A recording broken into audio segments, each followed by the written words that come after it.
오늘은 추수감사절 말씀을 전하겠습니다. 특별히 오늘 누가복음 17장 열문둥병자를 낫게 하신 예수님, 그 치료의 예수님, 오늘 이 말씀을 통해서 우리 모두 만나 뵙기를 소망합니다.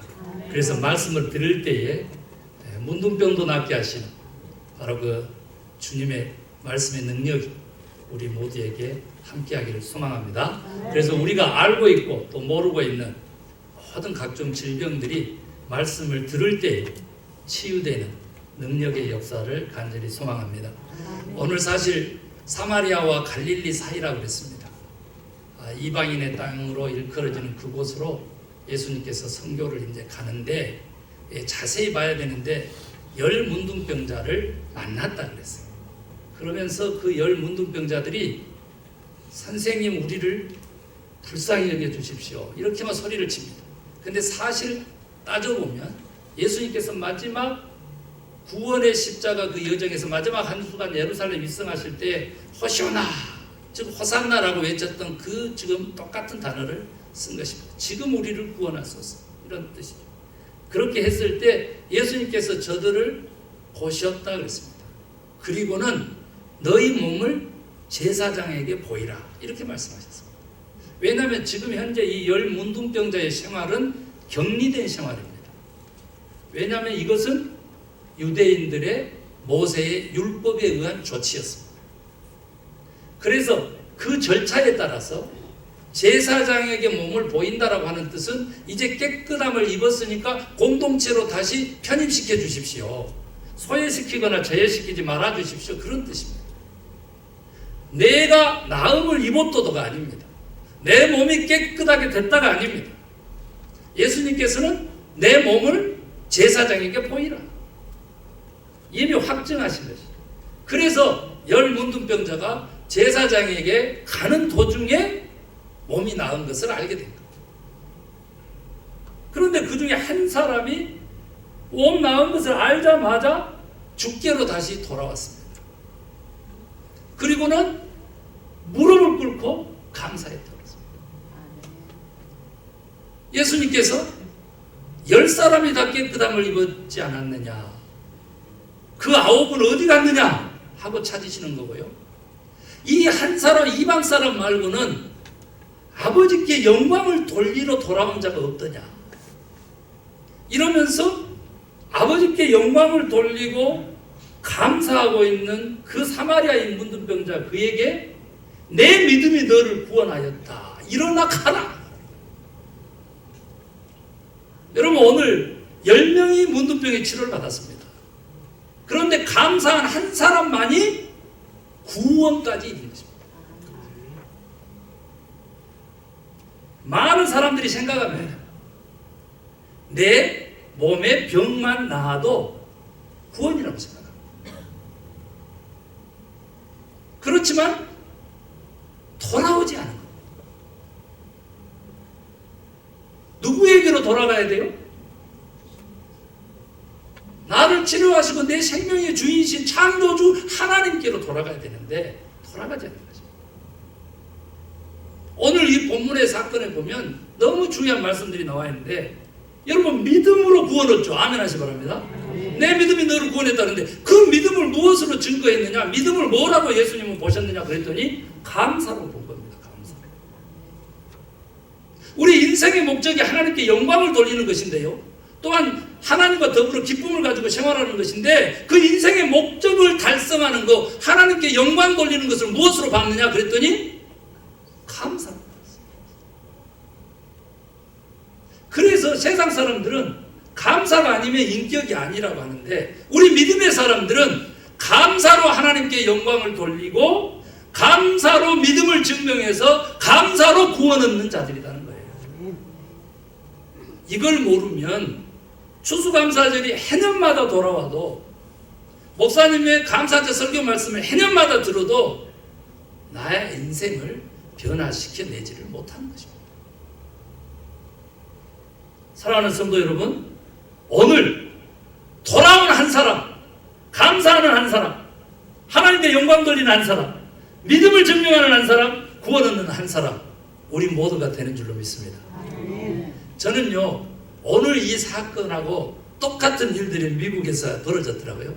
이게 1860년이죠. 1860년인데 좀 오래됐어요. 미시간 호수라고 하는 곳에 유람선이 하나 떠 있었는데 유람선 이름이 레이디 엘진이라고 하는 유람선이 하나 떠 있었어요. 거기에는 그 호수를 관광하려고 하는 400명의 관광객들이 있었습니다. 그런데 호수에 암초가 있는 것을 모르고 호수에 물이 주른 줄을 모르고 유람선 선장이 유람선을 운행하다가 전복이 됐어요. 그래서 이제 물에 400명가량이 빠져서 그걸 구원해야 되는데 하필이면 그 미시간 주의 공무원들 가족의 특별 그 여행이었다. 거기에 노스 웨스턴 대학의 신학생으로 있었던 스펜서라고 하는 전도사가 있었어요. 근데 수영도 잘하고 신체 건강했습니다. 그래서 물에 빠졌지만 수영해서 금세 호숫가로 나올 수 있었어요. 그 호숫가에 나와가지고 아이고 살았네 하고 보는데 아직까지 막 소리 지르면서 그 호수에서요 살려달라고 막 아우성치는 사람들이 눈에 보이는 거예요. 그러니까 다시 몸을 더 가볍게 한 후에 사람을 구원하려고 다시 호수로 뛰어드는 겁니다. 수영을 해서 사람을 끌어내는데요. 400명이나 되니까 이미 막 헬기도 동원하고 보트도 동원하고 막 공공의 인물들이 다 왔지만은 아직도 호수에 떠있는 죽어가는 사람들이 많은 거예요. 그래서 자기가 수영으로 해가지고 허우적거리는 사람들을 끌어안고 해안가로 올리는데 장장 17명을 구원합니다. 그런데 너무나 16명만 구원했으면 살았을 수도 있는데 17명만 구원하고는 이분이 쓰러져 버렸어요. 탈진한 거죠. 그래서 병원에 가서 간신히 살려놨더니 뭔 얘기를 하냐면 평생 전신마비 돼가지고 휠체어 생활을 해야 돼요. 17명의 생명을 구원하고 휠체어 생활을 35년째 이어지고 있는 이 스펜서라고 하는 인물을 기자가 그 기념일날 탐방을 한 거예요. 9월이었는데 할아버지가 돼가지고 휠체어에 의지했는데 보통 몰골이 아니겠죠. 기자가 질문했습니다. 17명의 목숨을 살린 대가로 평생 휠체어 생활을 하게 되는데 17명 중에서 누군가 선생님을 기억하고 찾아온 사람이 있던가요? 이렇게 물었습니다. 예수님이 9을 찾으셨다 그랬는데 17명 중에서 단 한 사람만이 지난 35년 동안 저를 한번 방문해 줬습니다. 예수님 시대에도 100년 전에도 오늘날에도 우리는 이렇게 살아요. 여러분 왜 그럴까? 감사한 생활을 해도 모자랄 인생인데 우리는 왜 감사 없이 살아갈까? 그랬더니 감사를 방해하는 장애물이 4가지 기둥처럼 서서 버티고 있는 거예요. 진을 치고 있어요.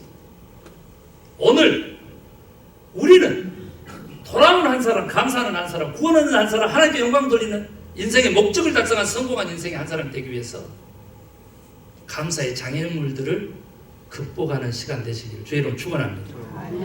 첫 번째 장애물이 뭐냐 그랬더니 전 너무 깜짝 놀랐어요. 일리노이 주립대학에서요 OECD 그러면은 잘 사는 나라 40개국을 뽑습니다. 220여 개국 세계 나라 중에서 잘 사는 나라 40개, 상위 40개국. 그걸 OECD라고 합니다. 이 40개국의 행복지수를 조사를 했어요. 그랬더니 대한민국 40개국에 들어가요, 안 들어가요? 들어갔습니다. 40위 중에서 행복지수가 우리 대한민국 몇이라고?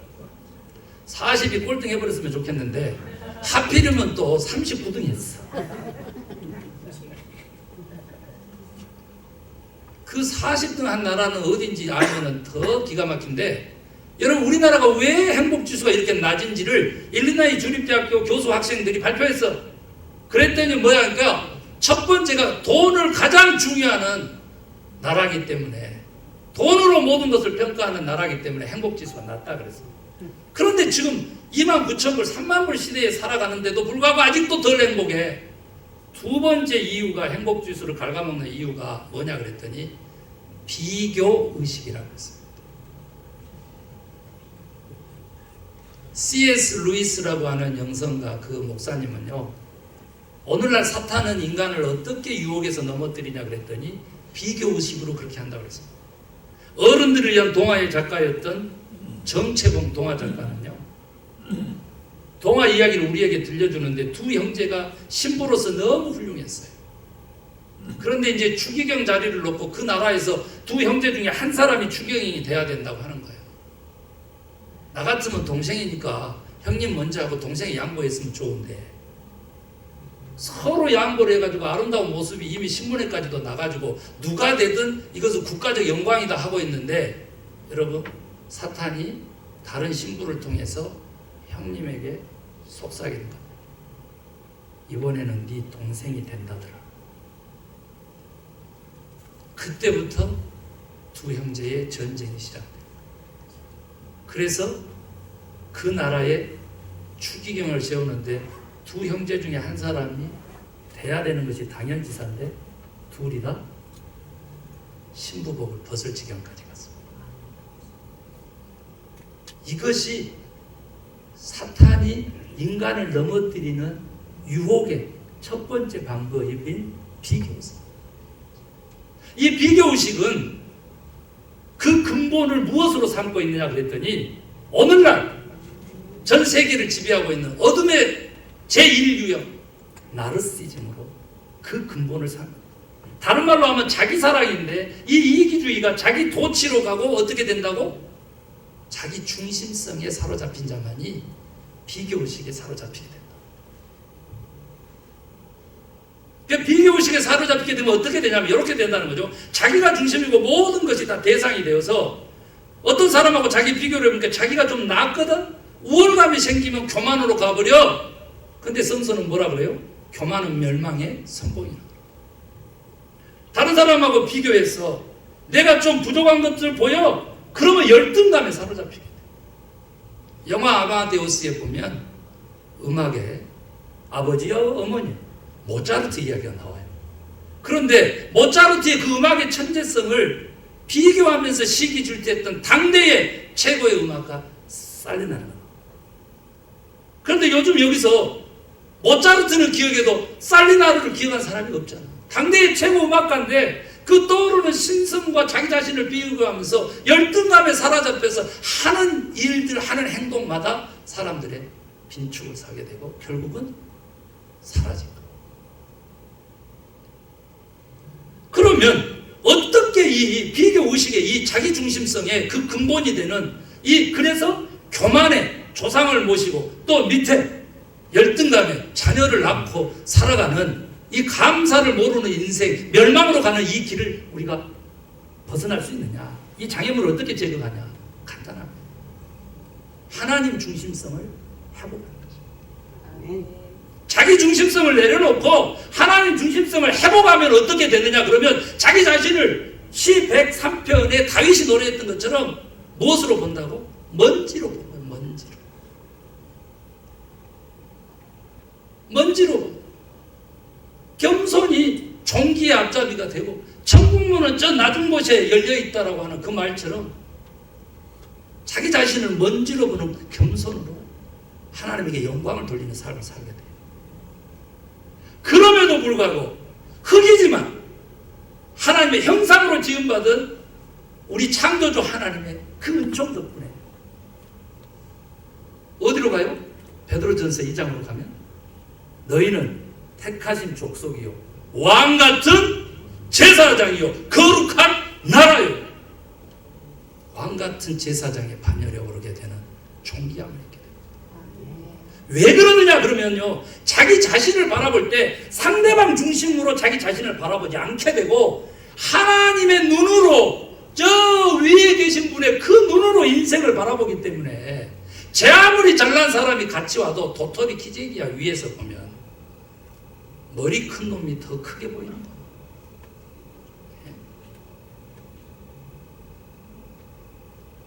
인생을 상대방 중심으로 살아가는 사람들이, 비교의식 속에 사로잡혀서 살아가는 사람들이 열등감 아니면 교만으로 허적거릴 때에 하나님 중심성을 가지게 되면, 하나님의 눈으로 인생을 보게 되면 자기 자신을 바라볼 때 흙이지만은 하나님의 그 존귀하심을 힘입어서 천하보다도 귀한 존재로 자존감을 가지고 살아가게 된다는 거예요. 오늘 내 중심에는 하나님이 계십니다. 내 인생에는 하나님의 그 존귀한 눈이 박혀서 우리 인생을 성공으로, 행복과 기쁨으로 하나님께 영광을 돌리는 목적을 달성하는 인생으로 그렇게 하나님께서 책임져 주시겠다고 약속하셨어요. 여러분요, 어떤 사람이 자꾸 일하는 것마다 걸리고 넘어져. 그런데 진짜 영성가가 조언했다고 뭐라고? 인생의 고도를 좀 높이세요. 인생을 운전하는 항법 그 고도를 좀 높이시죠. 땅의 가치로 살아가면 땅에서 허우적거릴 수밖에 없어요.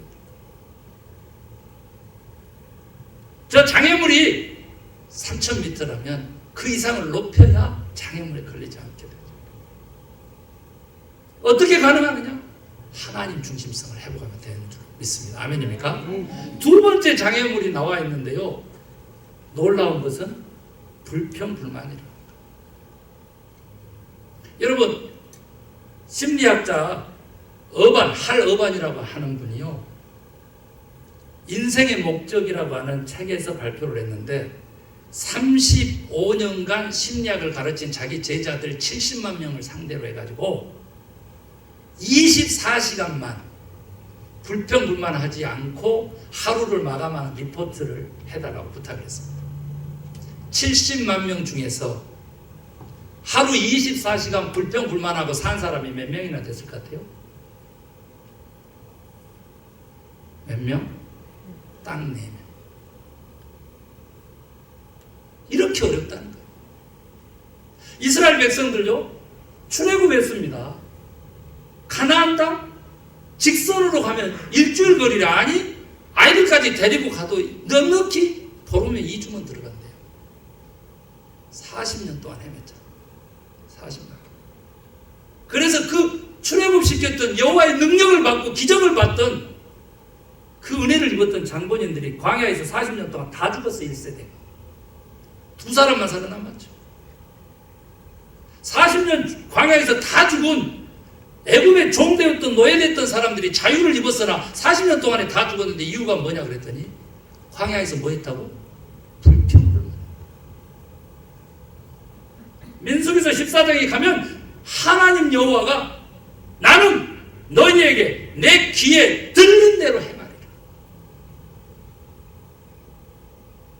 오늘 하루도 어떻게 우리가 하나님께 우리의 음성을 들려주고 계십니까? 불평불만하는 순간 죽음인 거예요. 그러면 감사의 말을 하고 긍정의 말을 하고 이렇게 해야 되잖아요. 어떻게 하면 불평불만 없는 그러한 삶을 살까? 가능한가? 이렇게 봤더니 놀라운 말씀이 숨어져 있어요. 환경을 바라보면, 풍랑이는 바다를 바라보면 빠져드는 거예요. 죽는 거예요. 그러나 풍랑이는 바다에 서서도 주님을 바라보는 자는 무리를 걷게 되고 살림을, 구원을 입는다. 무슨 말이냐 그거예요. 우리 모든 사람들이 다 환경에 의해서 평가하고 환경에 의해서 말하게 된다는 거예요. 그러나 조금 전에 비교의식을 제거하고 하나님 중심성을 회복한 주의 백성이라면 환경으로 봐지 않냐고 하나님의 눈으로 환경을 바라보고 그 환경에 대한 정보를 입력하게 되고 그렇게 출력하게 된다는 거예요. 여러분요, 21일간만 3주만 우리가 상황으로 판단하고 입력시켜서 출력시키는 게 아니고 하나님의 계획하심을 보고 하나님의 눈으로 하나님의 심장을 가지고 그렇게 상황을 받아들이고 그렇게 입력해서 출력을 하나님께서 책임져 주시지. 결과는 나의 것이 아니고 하나님의 것이니까 그 뜻을 심히 창대케 하리라고 약속하셨으니까 하나님이 하시는데 이렇게 진정한 내려놓은 진정한 맡김의 삶을 살게 되는 줄로 믿습니다. 아멘입니다. 세 번째가 있는데 뭐예요? 염려하고 근심이랍니다. 이것은 두려움에서 온답니다. 그런데 예수님은 뭐라 그랬어요? 마태복음 6장에 너는 아무것도 염려하지 마라 그랬어요. 오직 그의 나라와 그의 의를 구하면 무엇을 먹을까 마실까 입을까 이 모든 염려를 하나님께서 다 채워주신다. 너희는 아무것도 염려하지 말고 감사함으로 하나님께 아뢰라. 그러면 지각에 뛰어난 하나님의 평강이 너희를 지배하신다. 염려, 근심, 걱정 안 해야 되는데 우리는 그거 하잖아요. 왜 그러는가?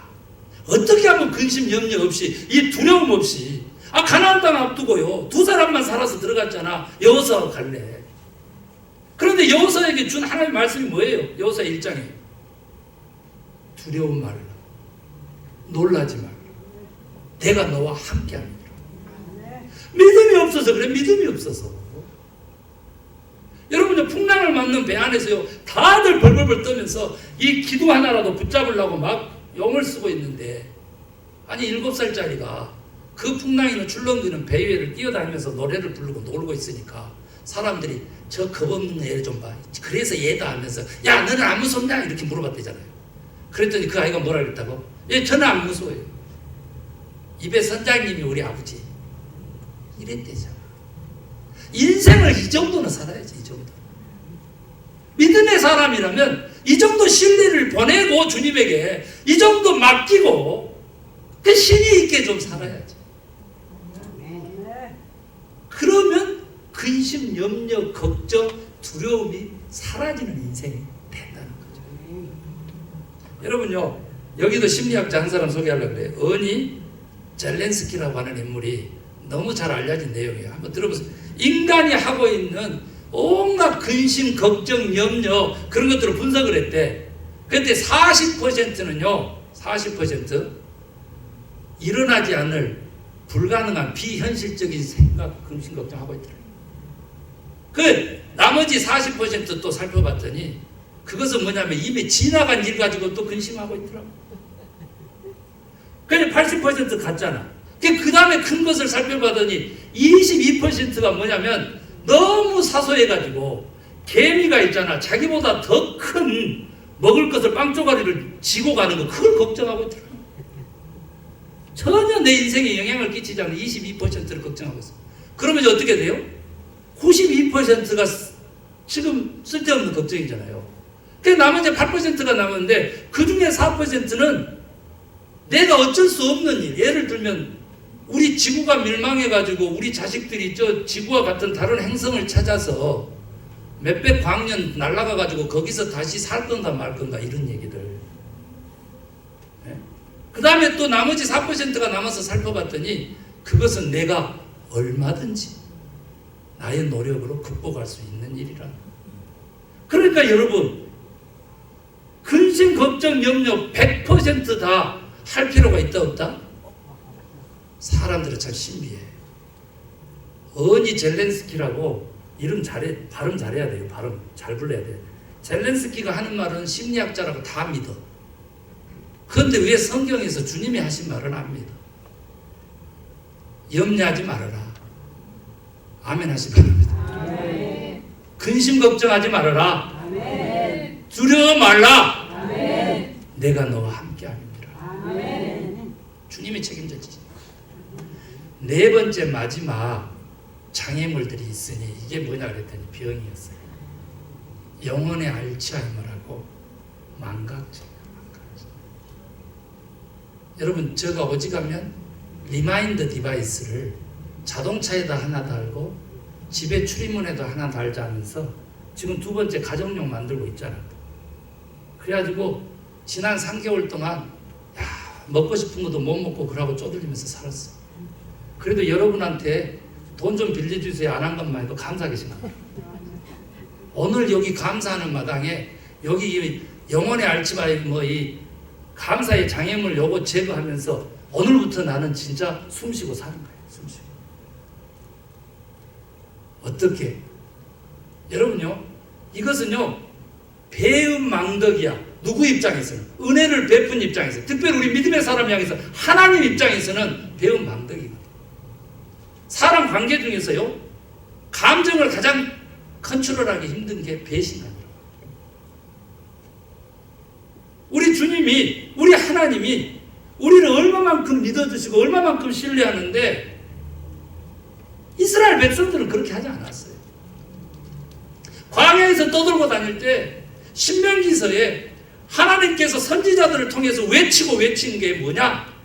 그랬더니 구약 전체가 그래. 또한 신약 전체가 그래.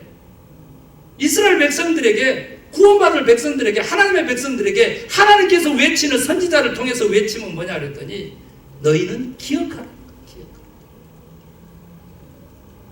감사라고 하는 땡크라고 하는 이 영어 단어가요 띵크에서부터 왔다는 거예요. 이 단어는요 구약의 히브리어 자카르에서 온 거예요. 그건 뭐냐 그랬더니 생각, 기억, 감사는 같은 거예요. 그런데 여러분 아세요? 영혼, 마음, 생각이 같은 단어를 쓴다는 사실도. 지금 우리가 여호와의 생각을 우리가 하지 않고 내려놓는 순간 우리는 영혼의 알츠하이머에 걸린 감사할 수 없는 인생이 되어버리는 거예요. 우리의 생각을 우리의 마음속에 여호와 하나님을 품게 되면 그 기억이 우리의 인생이 감사의 인생이 되는 축복을 입는다 그 말이에요. 우리의 생각 속에 우리의 마음 속에 주님을 품게 되고 감사를 품게 되면 우리의 영혼이 오늘 본문처럼 살아나게 된다는 거죠. 기억만 하라 그런 줄 아세요? 기억하고 돌아오라 그래. 신명기 5장 6장에서 내가 너희를 강한 손과 편팔로 구원한 여호와인 것을 기억하고 내게로 돌아오라. 오늘 여기도 10명이 치유를 받았어요. 그러나 구원 얻는 자는 돌아온 자예요. 주께로 돌아온 자. 뭘 가지고? 감사함을 가지고 주께 돌아오는 자. 그래서 다음 주에 추수감사절 24일이라고 했는데 그 감사절기 때 가족으로 다 돌아가야 돼요. 우리가 추석 때 고향 가족으로 돌아가서 가족이 함께 모이듯이 그 돌아가는 개념이 있잖아요. 오늘도 2번이나 본문에 언급해요. 그 문둥병자가 돌아와 무릎 꿇어서 감사를 드리자. 예수님께서 이 이방인 한 사람 하나님께 영광 돌리러 돌아온 자가 없더냐. 사랑하는 성도 여러분, 우리의 인생을 하나님께로 되돌리시는 감사를 행하시기를 주의 이름으로 축원합니다. 이것은요 훈련인 거예요. 띵크 있잖아요. 띵크. 그것이 땡크가 된다고 하는 뜻은요 훈련이에요. 의지라는. 어떻게 우리가 불평불만하지 않을 수 있어요? 의지적으로 긍정적인 말을 심고 의지적으로 긍정적인 말을 내뱉는 거죠. 왜? 내 귀에 들린 대로 행한다 그랬어요. 의지가 필요해요. 이것이 돌아옴의 의미입니다. 돌아옴의 의미. 그냥 돌아왔어요 하고 품에 안기는 것이 아니라 진정 주님께 돌아간 자로서의 삶을 살아내야 되는 거죠. 살아내야 되는 거죠. 그래서 비교의식 벗어버리고 자기중심성 벗어버리고 하나님 중심성을 가지고 불평불만 대신에 긍정과 감사의 말을 쏟아내고 두려움 없이 의심 없이 근심 염려 없이 하나님의 영광을 위한 삶을 살기로 결단하면 먼저 그의 나라와 그의 의를 구하면 근심 염려 걱정 다 사라지고 감사의 삶을 살게 될 줄로 굳게 믿습니다. 아멘입니까? 제가 그 시간이 갔지만은 그래도 유명한 사람 얘기 한 사람 해드릴게요.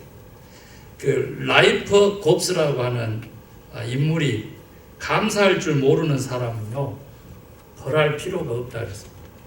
왜냐하면 감사할 줄 모르는 삶 자체가 이미 벌이기 때문입니다.